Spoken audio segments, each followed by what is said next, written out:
Hello सभी को नमस्ते। मैं हूँ सिमी मांझी। मेरे यूट्यूब चैनल सिमी कैरियर में आप सभी का स्वागत है। तो आज हम लोग का जो टॉपिक है वो है प्राचीन भारत का इतिहास के जो अंदर में टॉपिक है। तो आज हम देखेंगे वर्धन वंश का। ओके, वर्धन राजवंश का जो भी डिटेल्स है वो आज हम जानेंगे। और इससे पहले हमने देख लिया था गुप्त साम्राज्य का। ओके, जिन्होंने मेरे पहले वीडियो देख चुके हैं उन्हें पता होगा कि मैंने गुप्त साम्राज्य, मगध साम्राज्य, मौर्य साम्राज्य मैंने ऑलरेडी इसके करा दी है। ठीक है, जीपीएससी सिलेबस के आधार पर। तो आज हम लोग का जो सिलेबस के आधार पर जो टॉपिक है वो है वर्धन वंश। ठीक है, वर्धन वंश के अंदर में हम लोग प्रभाकर वर्धन के बारे में पढ़ेंगे, राज्यवर्धन, हर्षवर्धन के बारे में पढ़ेंगे। ओके, तो मैं जो भी टॉपिक लेके आई हूँ वो मोस्ट इम्पॉर्टेंट है। ओके, मैं इंपॉर्टेंट क्वेश्चन ही लेके आई हूँ जो एग्जाम में पूछे जा सकते हैं। ठीक है, तो इसके अंदर में हम लोग पढ़ेंगे उनका प्रशासन, धर्म, साहित्य, उपलब्धियाँ, जीवन संघर्षों के। तो हम ये सब पूरे डिस्कशन करेंगे इस हर्षवर्धन के अंदर में। ओके,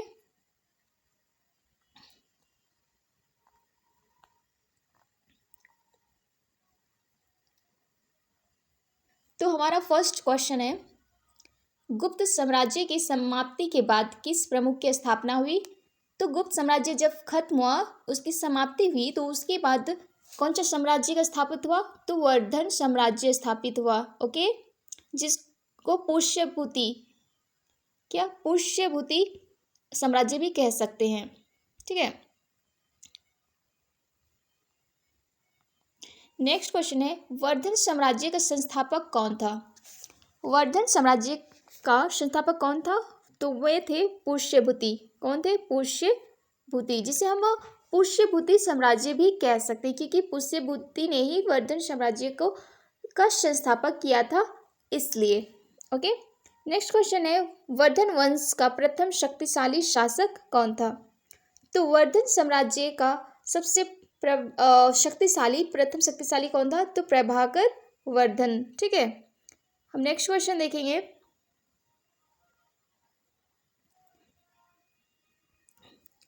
प्रभाकर वर्धन ने अपनी राजधानी कहाँ बनाई? तो प्रभाकर वर्धन ने धानेश्वर को अपना राजधानी बनाया था, और वो कहाँ है? हरियाणा के अंबाला जिले के निकाय में। ओके, जो प्रभाकर वर्धन थे उन्होंने एक अपना अलग राजधानी बनाया, तो वो कौन सा राजधानी कहाँ पे बनाया? तो वो धानेश्वर को बनाया। ठीक है, जो कि हरियाणा के अंबाला जिले के निकाय में है।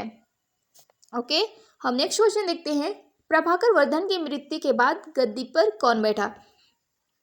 तो प्रभाकर वर्धन की मृत्यु के बाद गद्दी पर कौन बैठे? उसके बड़े पुत्र राजवर्धन। ओके, उनके पुत्र राजवर्धन, ये किनके पुत्र थे? तो ये प्रभाकर वर्धन के पुत्र थे, जो बड़े पुत्र थे। ठीक है, नेक्स्ट क्वेश्चन है, राज्यवर्धन की मृत्यु के बाद धनेश्वर की गद्दी पर कौन बैठा? तो हमने देखा था कि यहाँ पे धनेश्वर होगा।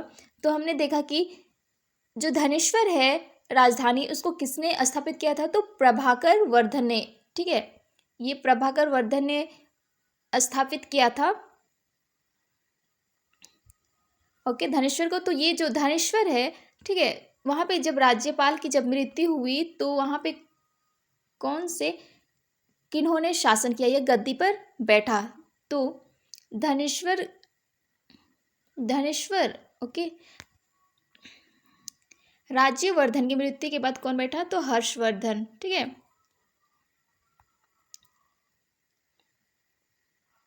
ये इंपॉर्टेंट है, अगर पूछा जाए तो एग्जाम में बताना है कि राज्यवर्धन के मृत्यु के बाद कौन बैठा गद्दी पर? हर्षवर्धन। कौन बैठा? हर्षवर्धन। ठीक है, राज्यवर्धन की मृत्यु के बाद राजगद्दी पर कौन बैठा? तो हर्षवर्धन बैठा। नेक्स्ट क्वेश्चन है, हर्षवर्धन थानेश्वर की गद्दी पर कब बैठा? तो कब बैठा? वह 606 ईस्वी में। ठीक है, नेक्स्ट क्वेश्चन है, हर्षवर्धन के बारे में पूरी जानकारी हमें कहाँ से प्राप्त होती है? तो हर्षवर्धन के बारे में हमें वो जो पूरी डिटेल्स है वो हमें कहाँ मिलती है? तो वो बाणपट के हर्ष चरित्र से। ठीक है, यहाँ पे हर्षा हो गया, लेकिन हर्ष चरित्र से होगा। ठीक है, क्या होगा? हर्ष चरित्र। ठीक है,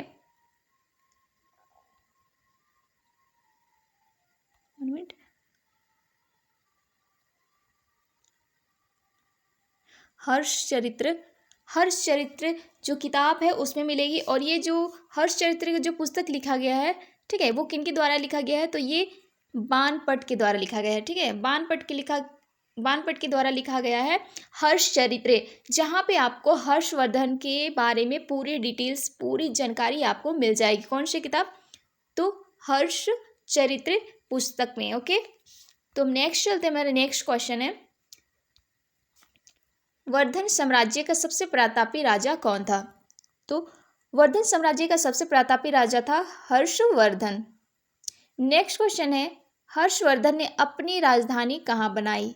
तो हर्षवर्धन ने अपनी अलग राजधानी बनाई, तो वो कौन सा था, कनौज। कौन सा, कनौज। हर्षवर्धन ने अपनी राजधानी बनाई कनौज को। नेक्स्ट क्वेश्चन है, दक्कन के किस शासक ने हर्षवर्धन को हराया था। तो दक्कन के जो शासक थे उन्होंने हर्षवर्धन को हराया था, तो वे कौन से शासक थे, पुलकेशित द्वितीय। ठीक है, कौन थे, पुलकेशित द्वितीय।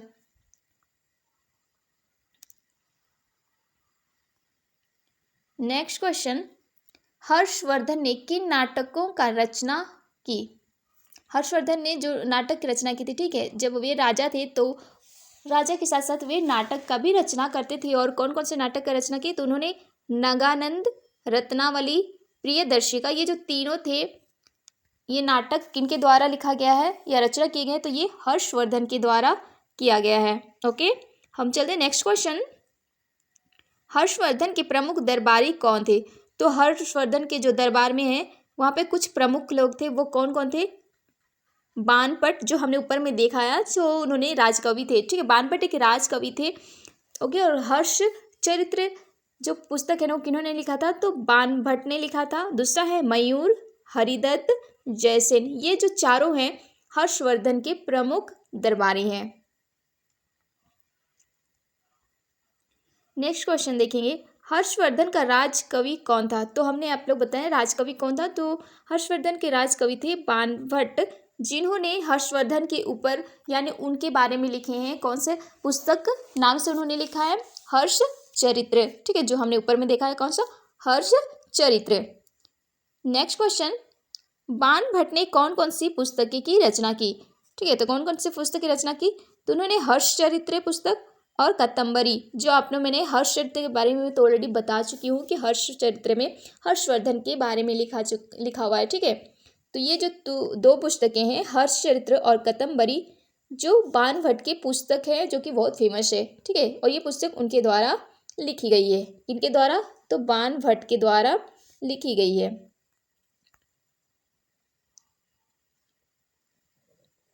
नेक्स्ट क्वेश्चन है, हर्षवर्धन का धर्म क्या था। तो हर्षवर्धन का धर्म क्या था,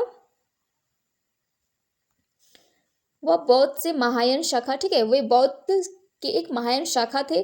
शाखा के जो समर्थक होने के साथ साथ वे विष्णु और शिव की भी उपासना करते थे। ठीक है, वे बौद्ध जो धर्म था ना, उसके उस शाखा के एक समर्थक थे, यानी उससे जुड़े हुए थे। ठीक है, उसके जो ग्रुप थे ना, उससे वे जुड़े हुए थे। और लेकिन वे अलग से वे विष्णु और शिव की उपासना करते थे। उपासना यानी उपवास करते थे, शिव भगवान की पूजा करते थे और विष्णु भगवान की पूजा करते थे, उनके उपवास करते थे। ठीक है, तो ये हमने देखा, उन्होंने क्या, तीन भाषा, वे बौद्ध को महायान, उस बौद्ध धर्म के जो मतलब थे उसके एक समर्थक भी थे, और साथ में अलग से वे विष्णु और शिव की भी पूजा करते थे।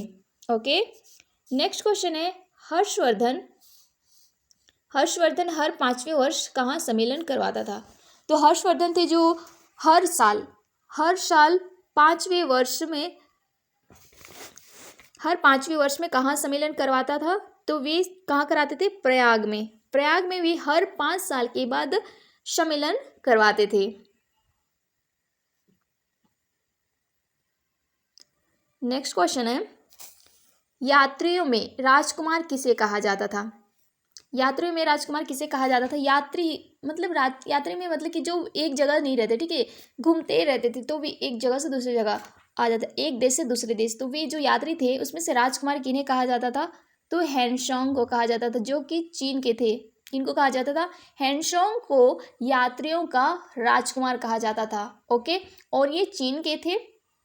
और हम देखेंगे ये जो हैंशोंग है ना, उनके सम्मान के लिए हर्षवर्धन ने एक सभा रखा था, ठीक है, बहुत बड़ा सभा रखे थे हेनसंग के सम्मान के लिए, जो एक यात्रियों के राजकुमार हैं, जो कि चीन से अलग अलग देश में जाते थे और ये भारत भी आए थे, ठीक है।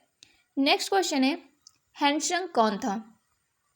हेनसंग चीनी यात्री था, जो मैंने आप लोगों को बता दी है, ओके, और जो हर्षवर्धन के शासनकाल में भारत आया था, ठीक है, मैंने ये भी बता दी ऑलरेडी आप लोगों को, तो कन्फ्यूजन नहीं होना चाहिए।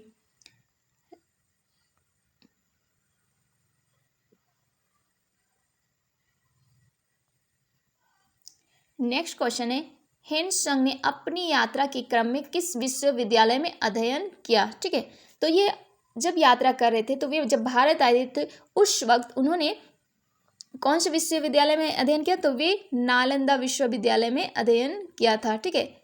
और आप लोग को ये बताना है कि नालंदा जो विश्वविद्यालय है उसके संस्थापक कौन थे, ओके, ये कमेंट करके बताना है, ठीक है। बहुत लोग कमेंट नहीं करते हैं, ठीक है, कमेंट कीजिएगा कि वे जो भी मेरे वीडियो ऑलरेडी जो मैंने आप लोगों को अपलोड की हूँ पहले वाले, तो जो भी देखे उन्हें पता होगा कि नालंदा विश्वविद्यालय के संस्थापक कौन है, ठीक है, कौन है, तो इसके आप लोग कमेंट में कीजिएगा, तो इससे मुझे पता चलेगा कि किन्होंने मुझे मतलब मेरे वीडियो को देखा, ठीक है, ध्यानपूर्वक से।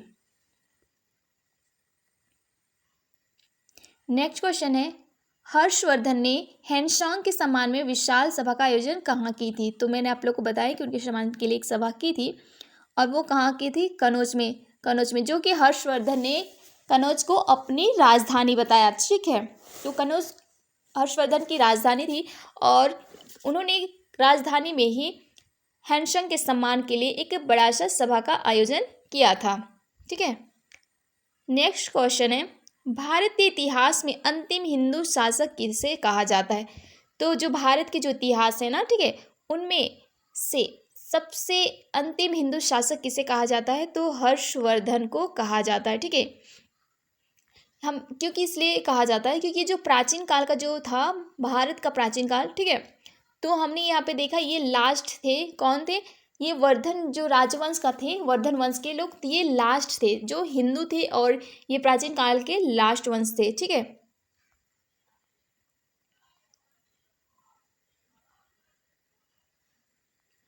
नेक्स्ट क्वेश्चन है, पारसी धर्म का संस्थापक कौन था? पारसी धर्म के संस्थापक थे जरथुष्ट्र।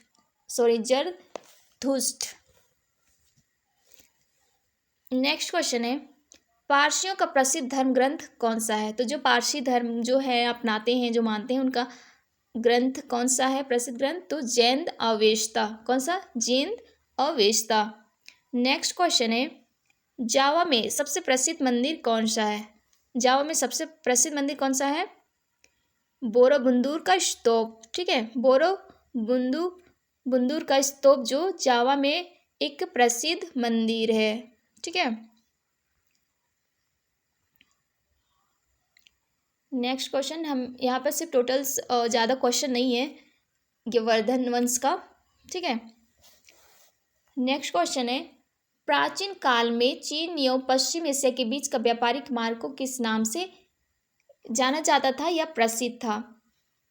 प्राचीन में जो चीन और एशिया के बीच में जो व्यापारिक का जो रास्ता था, मार्ग था, उसको वह किस नाम से जाना जाता था? वह रेशम मार्ग के नाम से जाना जाता था। क्या नाम से? रेशम मार्ग से प्रसिद्ध था या चर्चित था या जाना जाता था, ओके। नेक्स्ट क्वेश्चन है, अंकोर वाट का विष्णु मंदिर किस देश में है? अंकोर वाट का विष्णु मंदिर कौन सा? विष्णु मंदिर कौन से देश में है या कहाँ है? तो वो कौन सा देश में है? कंबोडिया में, ठीक है, कंबोडिया देश में अंकोर वाट का विष्णु मंदिर है, ठीक है। नेक्स्ट क्वेश्चन है, अंकोर वाट का विष्णु मंदिर किस शैली में बना है? तो जो विष्णु मंदिर जो बना है अंकोर वाट में, वो किस शैली से बना है? तो वो द्रविड़ शैली से बना है। कौन से? द्रविड़ शैली से बना हुआ है, ओके। नेक्स्ट क्वेश्चन, ये 29 क्वेश्चन है जो लास्ट है हमारा, ठीक है। हर्षवर्धन का राजवंश राज्यपाल कब से कब तक रहा? कब तक रहा? 606 ईस्वी से लेके 647 ईस्वी तक हर्षवर्धन का राज्यपाल या शासन हुआ, ठीक है। इन्होंने कब तक शासन किया? 606 ईस्वी से लेके 647 ईस्वी तक ये राजवर्धन वंश का, ठीक है, ये वर्धन वंश का शासन चला। ठीक है, यह हर्षवर्धन का राज्यपाल कब से चला? 606 ईस्वी से लेके 647 ईस्वी तक। ओके, तो ये हमारा टोटल्स वर्धन वंश का था, जो कि मोस्ट इंपॉर्टेंट क्वेश्चन पर मैंने वीडियो बनाई है। ओके, अगर आप लोगों को वीडियो अच्छा लगता है तो कमेंट या लाइक या शेयर कीजिएगा। ओके, और आप लोग डाउनलोड भी कर सकते हैं जो करना चाहते हैं, अगर कभी दोबारा देखना चाहते हैं, क्योंकि यहाँ पे ऑलरेडी मैंने डाउनलोड करने की परमिशन दे दी है। ठीक है, तो ये हमारा जो था वो प्राचीन भारत का ये लास्ट क्लास था। ठीक है, जो कि मैंने ये जेपीएससी के जो सिलेबस हैं स्पेशली मैंने उसी के आधार पर किया, उसी टॉपिक के आधार पर। ठीक है, क्योंकि प्राचीन भारत के अंदर में बहुत सारे ऐसे टॉपिक हैं, बट मैंने स्पेशल उस जहाँ पे इनका जो स्पेशल टॉपिक दिया है उसी को चॉइस करके मैंने बनाई है। ओके, तो मैं जो नेक्स्ट वीडियो बनाने वाली हूँ वो हम बनाएंगे पॉलिटिकल्स के ऊपर। ओके, और मुझे ये बनाना है, और आगे जो वीडियो मैं बनाने वाली हूँ वो मध्यकालीन भारत के आधार पर भी बनाने वाली हूँ। तो अगर मेरा वीडियो अच्छा लगता है तो आप लोग मेरे वीडियो को भी देखिएगा। नेक्स्ट जो मैं मध्यकालीन भारत के ऊपर बनाने वाली हूँ, ठीक है, जो मैं पहले ही बता चुकी हूँ जीपीएससी के आधार पर बना रही हूँ। ठीक है, और आप लोग ये बाकी जो एग्ज़ाम होते हैं उसमें भी काम आएगा, ये नहीं कि ये जीपीएससी एग्ज़ाम के लिए स्पेशल है। ठीक है, आगे के जो भी आप लोग एग्ज़ाम की प्रिपेयरिंग कर रहे हैं वहाँ भी काम आएगा। ठीक है, तो देख लीजिएगा अगर अच्छा लगता है। ओके, तो हम मिलते हैं फिर हमारे नेक्स्ट वीडियो में, एंड सभी को बाय बाय।